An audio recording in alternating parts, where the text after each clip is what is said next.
San Francisco 49ers fans, those faithful to the Bear, welcome again to C-Train Station. Hey, so this is just going to be a nice little sit down with C-Train. We're going to talk. It's only going to be a few minutes, but hey, a few things have happened in the Niners universe. Let's talk about them, shall we? Number one, so the Niners have hired Gus Bradley to be one of their coaches. What are my thoughts on that? There's like really only one thought, honestly, and that's that I think the more motivators you can bring in the building, the better, in my opinion. So here's the thing. For me, when we talk about coaching, Kyle Shanahan is everything but the motivator of men. So look, Shanahan's going to have the good run-based offense. He's going to scheme his wide receivers open. Now, will he call the correct plays? And actually, you never really know. Sometimes Shanahan gets really pass-heavy, but stop. We're talking about Gus Bradley. What I believe Gus Bradley brings to the Niners is a little bit, it's some ferocity. He's a little mean and he's a little intense, and I love that. I love the fact that Gus Bradley teams always seem to be tough teams, and that's what the Niners need. The San Francisco 49ers need that attitude adjustment, right? They need to be raw. These guys need to be tough. They need to, hey, if it's even possible, maybe even put fear in the hearts of opposing teams again. I think that the Niners they're on the right track. Robert Saleh, I like that signing. I like Saleh's anger. I think it's requisite to a defense that needs to really hunt this season, this next season. And gosh, so Gus Bradley, I love it because it allows Kyle Shanahan to get into his X's and O's, and which is what he does best. Gus Bradley can motivate what I believe he does best. Let's talk a little bit about the Myles Garrett trade rumors. Have you heard about that? Myles Garrett of the Browns, defensive end, one of the best defensive players in the league, has asked out. He doesn't want to be a Brown anymore, and he wants a trade. He's even willing to restructure his contract in order to not be a Cleveland Brown. Wow. Okay, here are my first thoughts. If it's just draft capital that it takes to trade for Myles Garrett, I do it, and I don't even think twice about it. In my opinion, we'll have to listen to this. In my opinion, I believe it's probably backed by like fact and statistics. I haven't looked it up though. The Niners' defensive line and offensive line are such a... How about this? Stop. In any NFL team's defensive line and offensive line, especially after the Super Bowl, needs to be put at a precedent. It's like a 5-alarm fire on the Niners' offensive and defensive lines. Now, are they that bad? No. Actually, they're actually decent, right? You need to treat it like a 5-alarm fire. If you do not fix the Niners' offensive line and defensive line, nothing else matters. So listen, so we're going to talk about the Deebo trade, how he asked out, but listen to this. If the Niners, if their focus, if John Lynch is focused in that draft form, if it isn't to add speed and depth at defense and bulk up the lines, the Niners have already lost. One more time.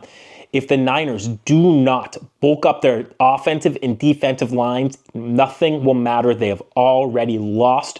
You might as well give somebody else the Lombardi because it ain't going to be the Niners next season. Or the Niners could invest. They could finally invest in their lines. A great investment. Okay, real quick.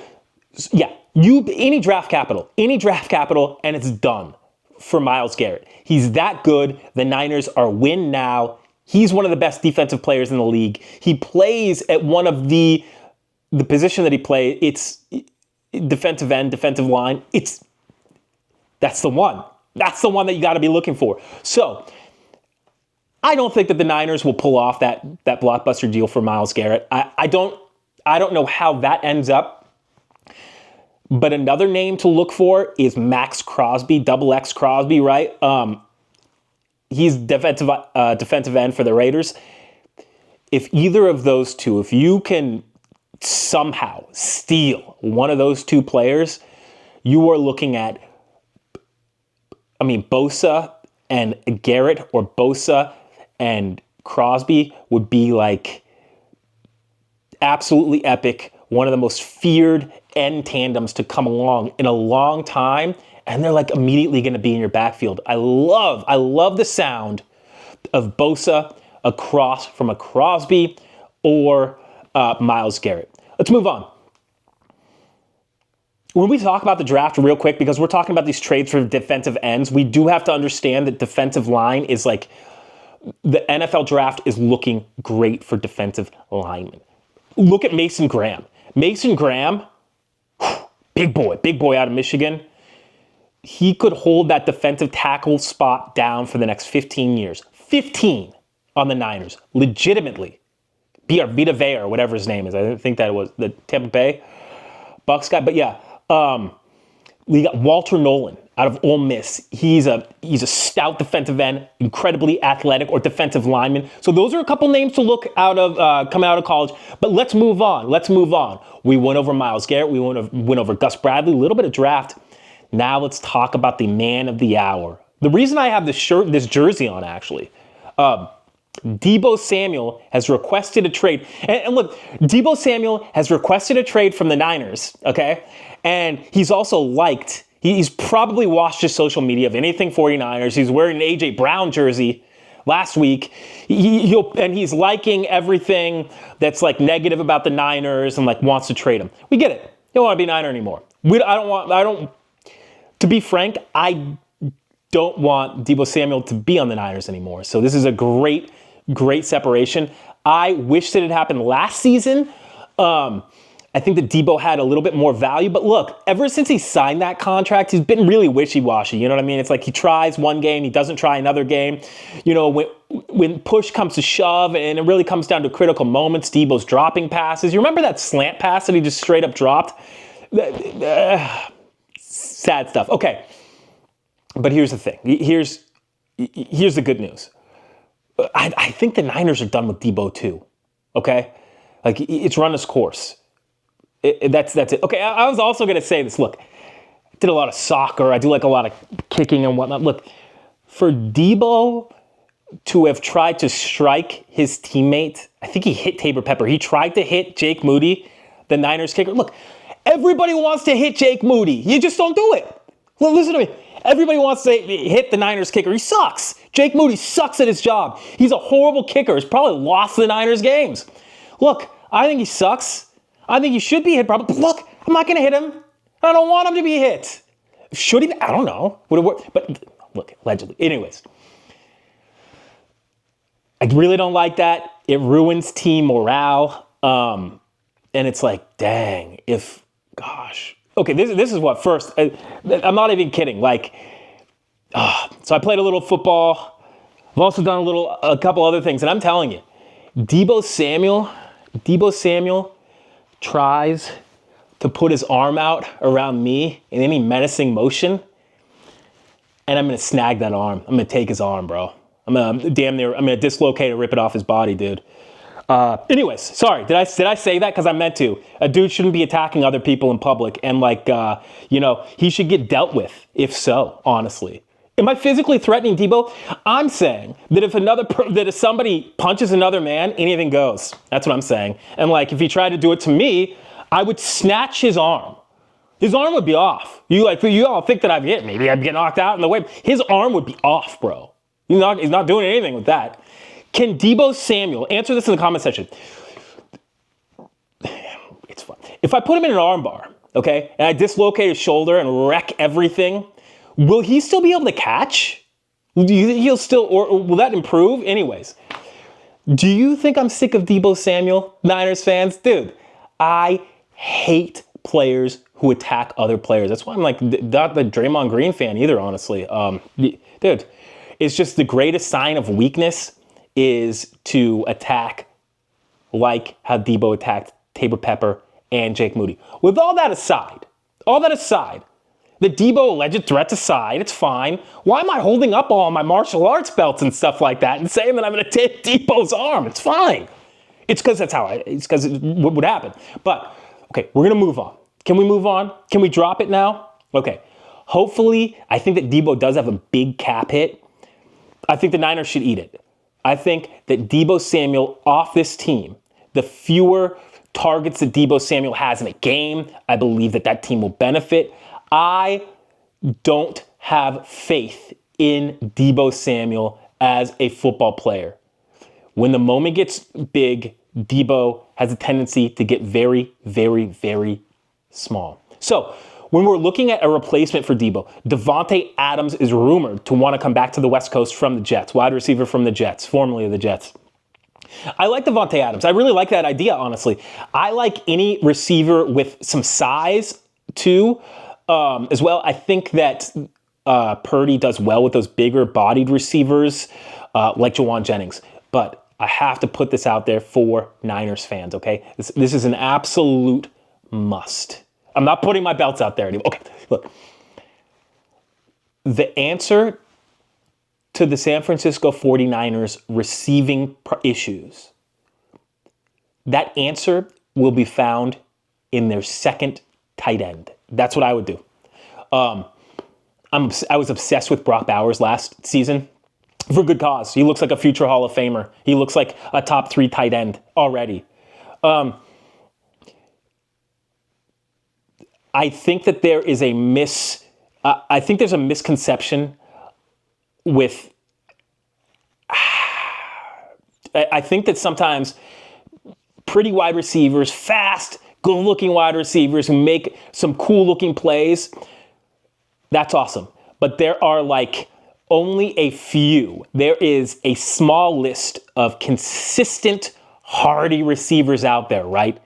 The Justin Jeffersons, the Jamar Chases, of course. They're electric as electric can be.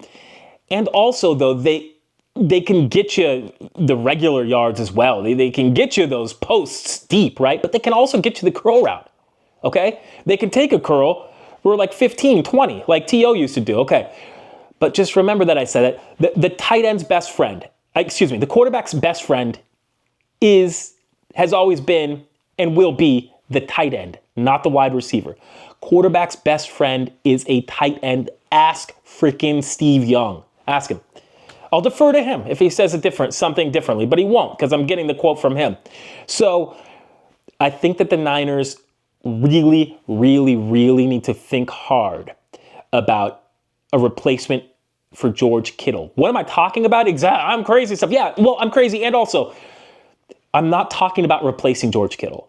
I'm talking about trying to find some sort of replacement for him. Where's the difference? Good question. Replacing George Kittle with there's 2 tight ends like Brock Bowers and Travis Kelce who could like do that, right? To replace him right now, but finding like a future replacement, I think that the Niners can find their pass catcher number 3, right? Number 2 or 3, and I think it's going to be out of the tight ends. And I'll stop with this because I could go on and on about how much I value the tight end, even over the wide receiver. Just think about it this way, okay? You're a defender, and you're looking at me, I'm on offense. This guy's George Kittle. This guy's another tight end. If you have a quality second tight end and line them opposite George Kittle, that's in defense. How do you defend that? George Kittle almost demands a double. So that's leaving so much space, so much opportunity for another tight end. I'm telling you, Niners fans, I think that one of the biggest losses above a swing tackle even has been that the Niners haven't been able to get any type of tight end 2 production. The Niners, if they focus on trying to get tight end 1 production from their tight end number 2, from their second string tight end, I believe that the Niners will not only be better off, I think that the wins will legitimately start to pile up. Yo, that was a good talk. Let's see here. I threatened Deebo Samuel, more of a promise. Let's see here. I dissed on, who else did I diss on? Nobody else in this. So that was good. But to go, let's just tie a bow on this, right? Let's tie a bow. Gus Bradley, we like that. Myles Garrett or Max Crosby. Don't even ask about the draft capital. Just give me one of them. Wide receiver, Deebo, get out of here. Peace out. In his place, though, think about it. Think about getting a top quality, top prospect tight end. I'll throw you out a name. I'll throw you a name. Say the Niners we're going to, okay, how about this? If the Niners would trade a few first round picks for Myles Garrett, I think that they should think about trading up for Mason Graham and also picking Tyler Warren, tight end, Penn State. Remember that I said that. Tyler Warren, tight end out of Penn State. Will the Niners draft him? Almost certainly not. So why am I saying this? To make myself look silly? I'm saying Tyler Warren because the dude's a stud. I know he's going to be a stud. He's pro ready. He will play well next season. If he were on the Niners, he might even all pro and whatnot. Okay. But they just won't look at him. They just won't. They won't do it because I just don't think that the Niners have tight end 2 as a priority. I do not think that the Niners, when they think of pass catchers, I just think that they think of wide receivers.